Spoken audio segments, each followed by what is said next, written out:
Assalamualaikum warahmatullahi wabarakatuh. Saudaraku yang dimuliakan oleh Allah Subhanahu wa taala. Kesempatan kali ini marilah kita bersyukur kepada Allah Subhanahu wa taala atas segala limpahan karunia dan nikmatnya. Pada siang hari ini kita masih diberikan nikmat iman, nikmat Islam, nikmat sehat, nikmat panjang umur, nikmat bisa melihat, nikmat bisa berbicara. Sungguh betapa banyak nikmat Allah yang Allah berikan. Oleh karena itu marilah kita segera bertobat kepada Allah Subhanahu wa taala atas segala dosa yang kita lakukan di pagi maupun di malam hari. Saudaraku yang dimuliakan oleh Allah Subhanahu wa taala. Salawat serta salam marilah kita sampaikan kepada junjungan kita Nabi besar Muhammad Sallallahu Alaihi Wasallam. Kenapa Allah Subhanahu wa taala memerintahkan kita untuk bertobat? Untuk banyak-banyak membaca istighfar. Ternyata di balik perintah Allah tersebut, Allah mencintai orang-orang yang bertobat dan mensucikan diri. Sebagaimana terdapat dalam firman-Nya dalam surat Al-Baqarah ayat 222 yang berbunyi a'udzubillahi minasyaitonirrajim bismillahirrahmanirrahim. Innallaha yuhibbut tawwabin wa yuhibbul mutatahhirin. Sungguhnya Allah mencintai orang-orang yang bertaubat dan mencintai orang-orang yang mensucikan diri, membersihkan diri. Inilah hikmah daripada taubat, diantaranya adalah dicintai oleh Allah Subhanahu wa taala. Allah mencintai orang-orang yang tawabin, orang-orang yang bertaubat dari dosa. Artinya bahwa manusia dalam setiap harinya tentu melakukan suatu perbuatan dosa. Oleh karena itu, hendaknya kita bertaubat kepada Allah Subhanahu wa taala. Dengan bertobat maka kita akan mendapat. Nah, saudaraku, golongan orang-orang yang dicintai oleh Allah adalah orang-orang yang bertobat. Yang kedua adalah golongan orang-orang yang mensucikan diri. Bukan merasa sok suci, tapi berusaha membersihkan diri dari perbuatan-perbuatan maksiat yang dilarang oleh Allah Subhanahu wa taala. Itu Allah suka sama orang seperti itu.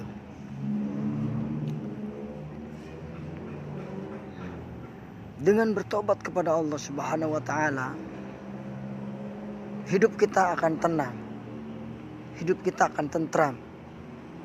Hati kita akan kembali sakinah. Sebagaimana Allah berfirman di dalam Al-Qur'an, ala dzikrillahi tatmainul qulub. Ingatlah, dengan hanya mengingat Allah, hati kita menjadi tenang. Dengan bertobat, hati kita akan kembali bersih, kembali tenang, kembali suci, kembali firah. Dengan bertobat dan membersihkan diri, kita akan terbebas daripada hukum Allah Subhanahu wa taala, karena Allah akan mengampuni orang-orang yang bertobat. Inilah hikmah yang kedua. Orang bertobat akan diampuni dosa-dosanya oleh Allah Subhanahu wa taala. Orang yang bertobat akan dicintai oleh Allah Subhanahu wa taala. Dan orang yang bertobat akan diberi keluasan rezeki, akan diberi kelapangan rezeki. Di antara hal yang menyempitkan rezeki kita adalah karena banyaknya maksiat, banyaknya pelanggaran-pelanggaran terhadap Allah Subhanahu wa taala. Tapi dengan bertobat, insya Allah kita akan kembali kepada kebaikan. Karena tobat adalah muara, sumber yang mengalir menuju sungai amal soleh dan takwa. Pintu tobat akan selalu terbuka sebelum ruh kita ada di tenggorokan. Sebelum ruh kita ada di tenggorokan, pintu tobat selalu terbuka. Oleh karena itu, kita jangan menunda-nunda tobat. Nah, barang siapa yang menunda-nunda tobat, maka berbahaya. Bahaya menunda tobat, yaitu semakin hari hati kita semakin gersang. Tapi kalau kita mempercepat taubat, hati kita akan bersih, bening dan bercahaya. Innallaha yuhibbut tawwabin wa yuhibbul mutatahhirin. Sungguhnya Allah mencintai orang-orang yang bertobat dan mencintai orang-orang yang membersihkan diri. Jika kita ingin dicintai oleh Allah, maka segeralah bertobat sebelum terlambat. Jika kita ingin dicintai oleh Allah, maka segeralah membersihkan diri dari lingkungan yang kotor, dari lokasi yang kotor, dari teman yang kotor, dari sahabat yang kotor, dari alam yang kotor. Bersihkan diri kita. Jangan sampai kita merasa tenang dan tentram di lingkungan yang penuh maksiat tanpa ada niat untuk merubahnya. Bahkan kita larut dalam kemaksiatan tersebut. Zaman sekarang kemaksiatan begitu merajalela. Sudah terbuka melalui teknologi, melalui ilmu pengetahuan yang bisa diakses oleh siapapun. Dengan alat HP yang canggih, bisa menjangkau kemaksiatan dimanapun berada. Oleh karena itu, kita gunakan HP kita untuk kebaikan, agar kita menjadi orang-orang yang senantiasa berusaha membersihkan diri. Bagaimana cara membersihkan hati kita? Kata Rasulullah, al-qulubu, hati itu berkarat. Para sahabat bertanya, wa ma jala'uha, apa obatnya, apa amplasnya? Dzikrul maut wa qiraatul Qur'an, mengingat mati dan membaca Al-Qur'an. Nah, bertobatlah segera, karena kita tidak tahu bahwa kematian itu akan datang. Jangan sampai kita sedang bermaksiat, tiba-tiba kematian itu datang menghampiri kita. Na'udzubillah, summa na'udzubillah. Dzikrul maut, ingatlah kematian, bahwa hidup di dunia ini hanya sementara. Ingatlah tentang kematian itu.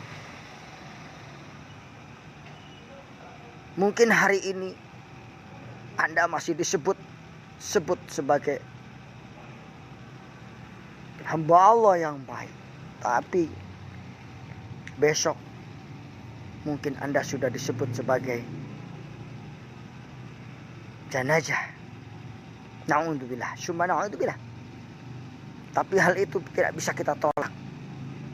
Jika ketentuan Allah sudah datang kepada kita, maka kematian tidak bisa diundurkan.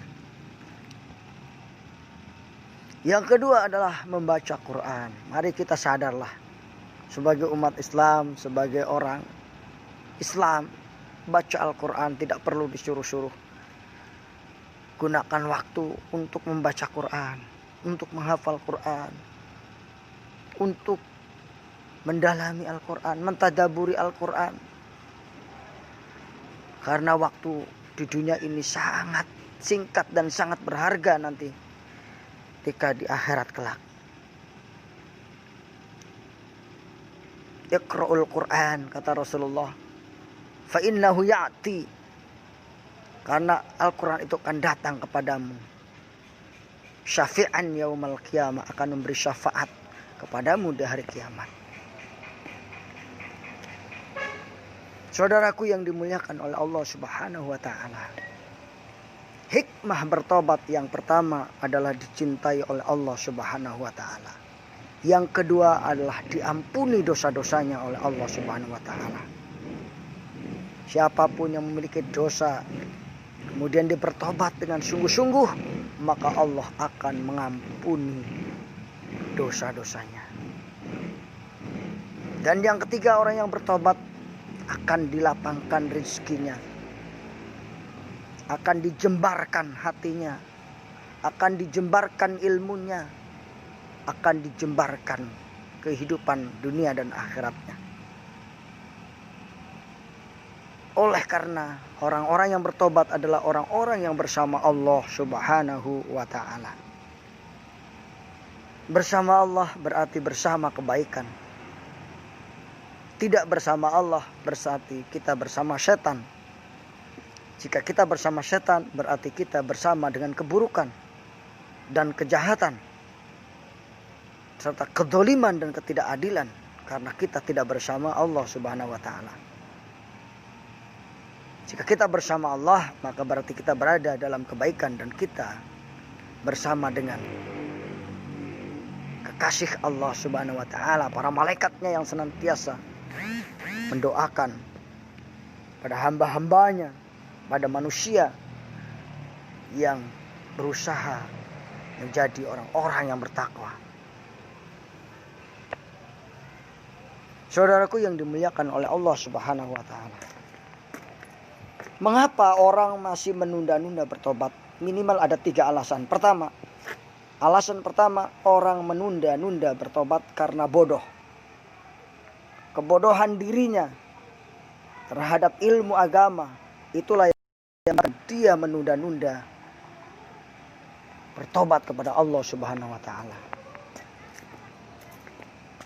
Yang kedua, karena lingkungan yang mempengaruhinya, sehingga orang tersebut sulit keluar dari kemaksiatan yang dijalaninya. Yang ketiga, karena setan yang menemaninya. Dengan bertobat kepada Allah Subhanahu wa taala, maka kita akan terlepas dari seluruh keburukan dan kembali kepada kebaikan. Mau pulang? Udah absen belum? Oh iya. Mau barang Asep? Ya.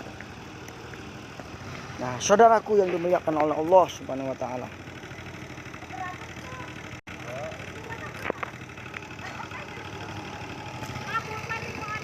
Ya. Ayo. Ya, waalaikumsalam. Hati-hati. Saudaraku yang dimuliakan oleh Allah Subhanahu wa taala. Hanya ada satu jalan untuk kembali kepada Allah, yaitu dengan bertobat. Itulah jalan yang betul diridhai oleh Allah Subhanahu wa taala.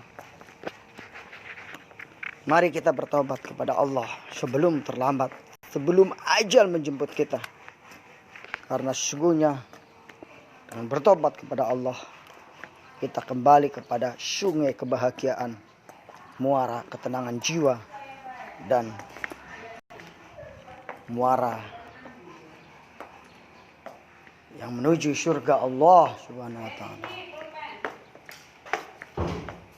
Demikian saya sampaikan. Billahi taufiq wal hidayah.